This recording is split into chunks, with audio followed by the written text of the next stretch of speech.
Hi, everyone. Can you hear me? Okay, beautiful. Oh, that's much better. I can hear it now.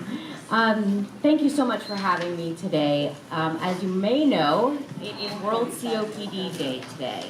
So we have people internationally who are out spreading awareness just as you are today, learning, sharing their experiences, and I really thank you for being a part of that. So as she said, I'm Kristen Willard with the COPD Foundation. I live in Washington, D.C., and my personal connection to COPD is that I lost my dad at the very young age of 65 to COPD, and his mother actually at 56. And so I feel very lucky every day to engage with people like you who are so invested in improving the lives of people with COPD and learning more about these diseases. And again, I thank you for having me. So it's hard for me to see the slides, but on this first slide, I think many of you know these statistics, but I want to say them out loud today, particularly on World COPD Day, because I think it's important for everyone to hear them again and again and again. There are more than 16 million people diagnosed with COPD in the United States right now. There are as many as 15 million more who have COPD and are not yet diagnosed. That's a really striking statistic.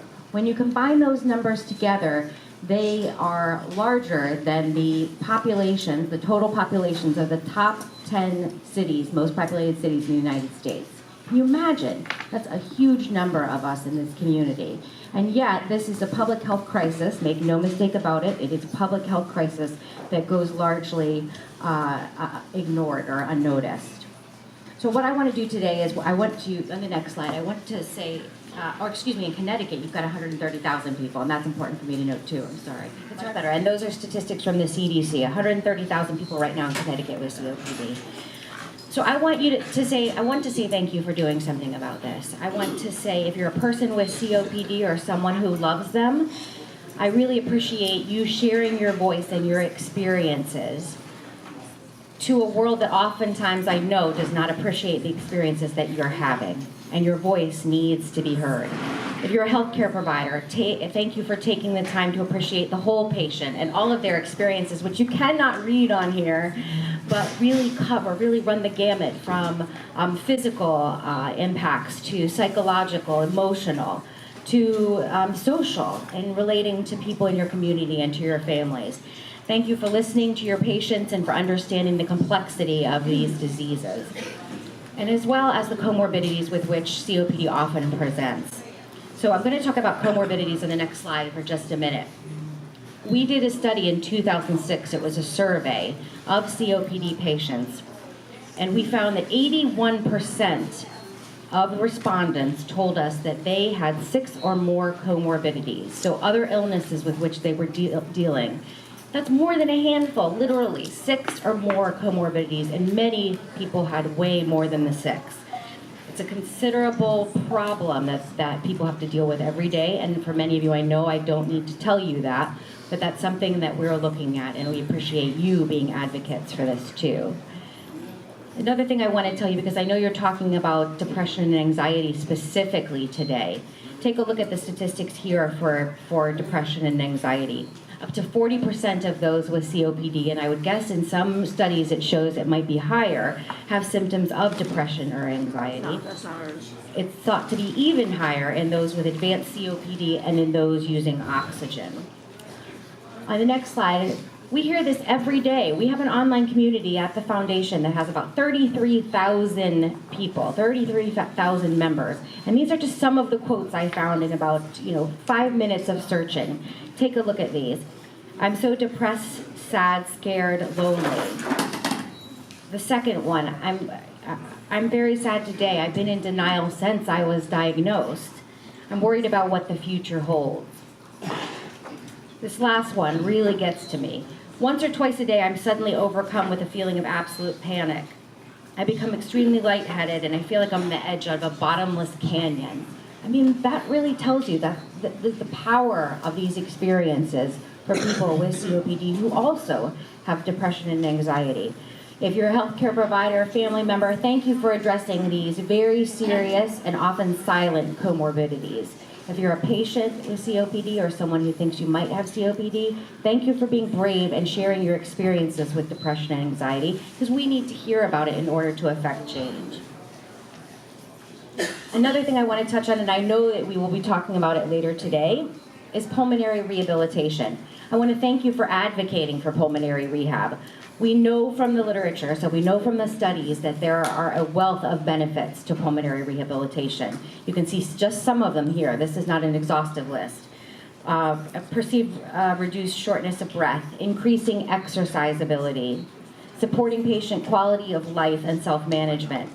We also know, you can see there on the bottom, we know that oftentimes much of a person with COPD's education about their disease, about nutrition, about their general health comes from going to pulmonary rehab classes. We know that social support is derived in this environment. We hear from our members with COPD that oftentimes they become socially isolated. And what pulmonary rehab, in one way, enables them to do is engage with other people who understand their experiences. And they're not as isolated anymore because of that level of peer engagement. We also know that pulmonary rehab, as we just talked about, can decrease depression and anxiety in the short term. There are all these fantastic benefits to pulmonary rehab. I commented on the literature, but in the next slide, I'm going to show you a patient perspective. So this is actually from our online community. So again, there's something on copdfoundation.org called COPD 360 Social. And we have patients that will write blog posts for us. And so what this lovely gentleman, who's a very active part of that community, Ken W., shared his perceptions of what pulmonary rehab had done for his life. And you're not going to be able to see them up there. I wish I could read them all to you, but let me just read you a few.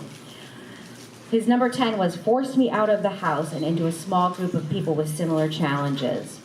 Helped me to understand the various medications I'm on, the dosage, and how to properly use an inhaler. Another one, helped me to understand my respiratory system and COPD. And this was my favorite one, and I picked it out. It almost brings tears to my eyes.